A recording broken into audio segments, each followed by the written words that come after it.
First of all, I want to say how disappointing it was to walk into the room, because for the last 10 years, if you're going to discuss this subject, you've got hordes of protesters outside ringing bells and trying to keep you from getting in the room. I remember the Kyoto meeting where we were discussing the potential private sector role in development, and there was a whole parade came through, and they had caricatures of all of the panelists, and they were ringing bells, and finally we had to call the police to get rid of them. So, you know, so far this is really very, very calm, and it's not over yet, Margaret. Sure, that's and quite a relief, I must say. But I speak very truly, but also to recall the fact that this has been anything but an easy subject to discuss, even to get yourself heard occasionally. And so it is a subject with a history, and logic has some things to do with it, but there is more than a little bit of that. So, well, let me start off. I'll give you about 5 points here. I mean, first of all, and you have to go back a little bit when you're looking at the history of this. Water is a public good. There's really no question about that. Only the UK and Chile have ever kind of worked around that, about who actually owns water bodies, and we can get ourselves worked up about who owns lakes and ponds and things like that. And the groundwater has never been settled, but water is a public good. What does that mean? It means that public authorities really have to unquestionably own, protect the water, look after the protection of the water, the regulations, the follow-up, all the rest of it, set the rules for the use of it, which means the regulatory authorities allocate in the grand plan when there's not enough water. It has to be a public authority that makes the decision about whether tourism or whether agriculture, unless you have a purely market-based system, there's going to be some public sector decisions made on how you allocate this. In South Africa, this has been a very real issue. It's up to the public authorities to protect the poor, and here, of course, South Africa has been absolutely in the lead in coming up with innovative allocative systems that have everybody pay for water, but still build in a cushion of protection for the poor. And also, it's a public authority need, role, duty, to then start looking at what the implications of climate change will be on the water resource. How much energy are we going to continue to use for water? What are we going to do about the infrastructure? Who's going to make sure that the standards for the infrastructure change in reflection of climate change? Who's going to make sure that the research is done so that the agricultural changes, which will be necessitated by usually upward climate, upward temperature variation, although in my parts of the world some of these will probably be downward and rainier. Which public authority is going to take on the new roles of disaster? Because the one thing that all of the portents give us is that it isn't going to be the same world in terms of the frequency and the duration and the intensity of water events. So who is going to make sure that the disaster drills are done, that somebody is being allocated the task to do all these things? So there is a huge, essential role for public authorities. And when people talk about privatization of water, they are rushing to a single point on the map and rather ignoring the fact that water is the ultimate, one of the ultimate public goods. But here's where we get into the interesting part. These water duties can be allocated or contracted. And that is where you get into issues that become very complex.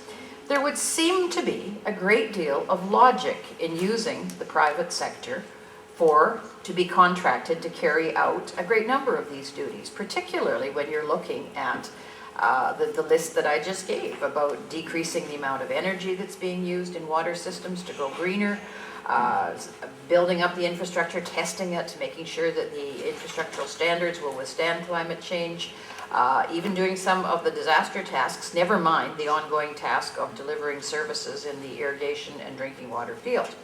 Why would this seem to be a logical conjuncture? Well, private sector has organizational services, which not every government has. It is familiar with technology.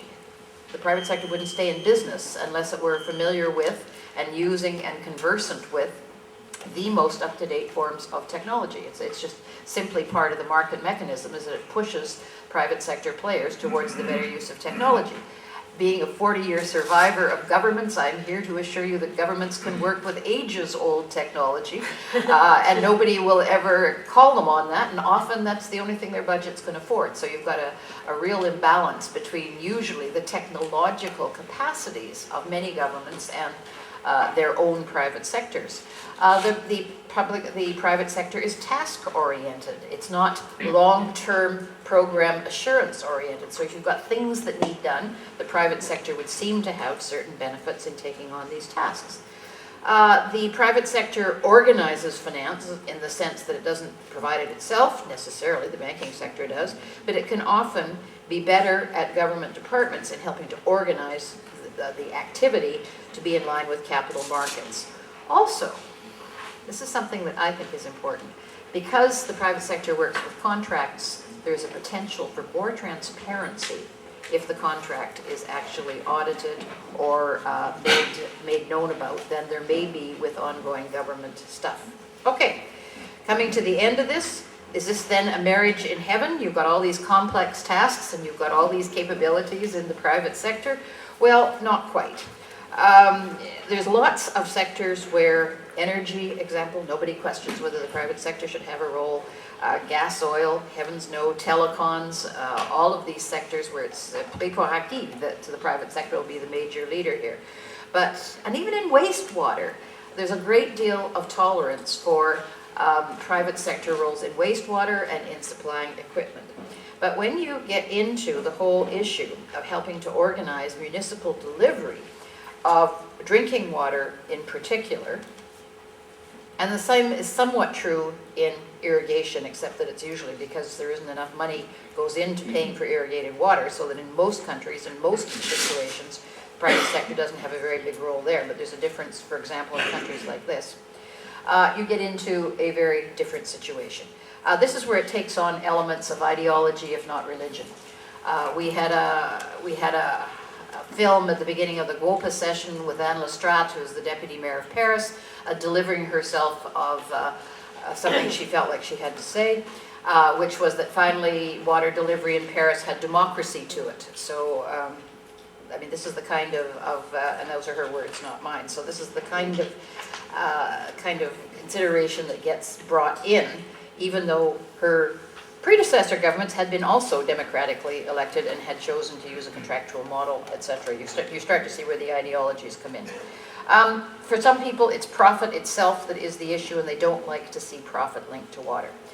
The reality to me, and here I conclude, is that I have seen public, private, and NGO deliverers of water services, each I have seen being efficient, inefficient, ineffective. I've seen all three of them be all those things, and I have seen corrupt and transparent examples in the public, in the private, and in NGOs. So what I am interested in is lifting up the lid and taking a look at what the contracting practices are, what all the rest of these things are, rather not than the label.